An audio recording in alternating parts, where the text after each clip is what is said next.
ایجاب قبول کتنے ضروری لفظ ہیں کہ جب تک لڑکی لڑکا یہ نہیں کہیں گے نکاح نہیں ہوگا. یہ ماں باپ کا حق ہے, یہ بچوں کا حق ہے. تو آج ماں باپ کیوں ظلم کرتے ہیں کہ زبردستی اپنی مرضی کی شادی مسلط کرتے ہیں. اللہ کرے ہماری اولاد ہماری مرضی پہ شادی کرے. بچوں سے کہتا ہوں ماں باپ کی مرضی کی شادی کرو, ماں باپ کی مرضی کی شادی کرو, ماں باپ کی مرضی کی شادی کرو. میں تمہیں بغاوت کی راہیں نہیں دکھا رہا, لیکن جو ماں باپ جبر کر رہے ہیں میں اس کے سامنے ہاتھ جوڑ رہا ہوں, اس کے سامنے ہاتھ جوڑ رہا ہوں کہ واقعات سن سن کے دیکھ دیکھ کے میرا کلیجہ پکا ہوا ہے. میں اس لیے بول رہا ہوں یہ وہ مضامین ہیں جو نئی ممبر سے بیان کیے جاتے. میں بول رہا ہوں کہ یہ میرے معاشرے کی دکھتی ہوئی رگیں ہیں. جہاں نیکی دیکھو وہاں رشتہ دے دو, چاہے خاندان. ہاں خاندان میں کو ترجیح دو, خاندان کو ترجیح دو, کوئی شک نہیں, کوئی شک نہیں. لیکن اگر خاندان میں جوڑ نہیں باہر تلاش کرو. ہمارے یہ ہم بچی والے, ہم کیسے جائیں؟ بچی والے نہیں جا سکتے. یہ تو ہندوستان کی ہندی ثقافت ہے. میری بیٹی جوان ہے, میرے ذمہ میں اپنی بیٹی کا رشتہ تلاش کروں. میں جا کر کہوں بھئی میری بچی جوان ہے, اگر آپ کو مناسب لگے تو آپ ہمارا پیغام قبول کر لیں. لیکن ہم اپنی بچیوں کو بوڑھا کر دیتے ہیں. کوئی رشتہ آئے تو کریں, کوئی رشتہ آئے تو کریں. پھر ایک یہ رشتے کرانے والیوں کا چکر ہے, اس نے کتنے گھر تباہ کر دیے ہیں.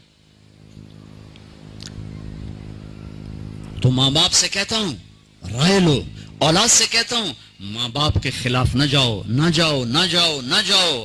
برکت کیا, دین سارا ہاتھ سے نکل جائے گا. لیکن سن لو میرے نبی کی زندگی اور بات اور سنت اور سیرت اور شریعت. فاطمہ علی کا رشتہ آیا ہے, کر دوں. فاطمہ جیسی بچی انکار کر سکتی تھی اور علی جیسا رشتہ انکار کر سکتی تھی. وہاں ہاں کے سوا کچھ نہیں تھا. یا رسول اللہ جیسے آپ مناسب سمجھیں.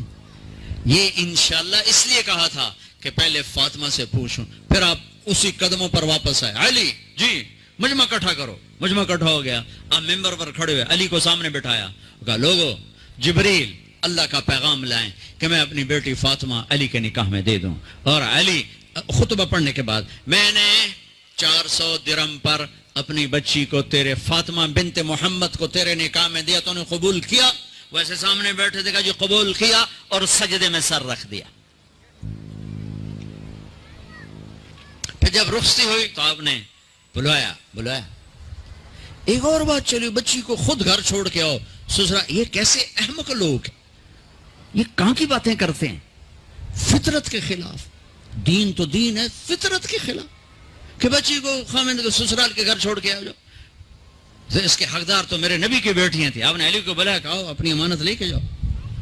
حضرت علی خود آئے, ساتھ ان کے بھائی عقیل آئے, ساتھ میں ایمن آئی, سلمان فارسی آئے, اور آپ نے علی کو اندر بلایا. فاطمہ کو دلہن بنایا گیا. عائشہ, ام سلمہ, حفظہ رضی اللہ عنہن نے دلہن بنایا. پھر آپ نے فاطمہ کا ہاتھ پکڑ کے علی کے ہاتھ میں دیا, کہا علی نبی کی بیٹی مبارک ہو. پھر فرمایا میری بیٹی فاطمہ, میرے خاندان میں جو مجھے سب سے زیادہ محبوب تھا, میں نے تیرا ہاتھ اس کے ہاتھ میں دیا ہے.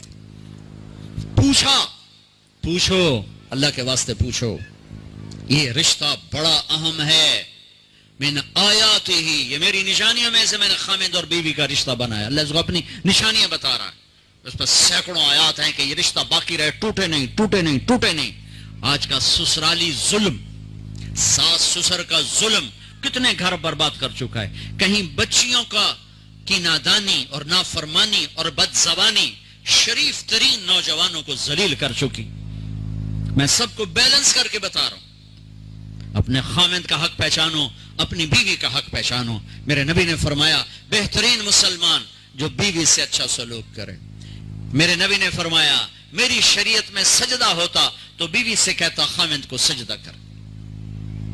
بھائیو بہنوں, یہ معاشرت ہے, معاشرت. اس کو سیکھو, اس کو بدل دے. میرا دل بدل دے, میرا دل بدل دے.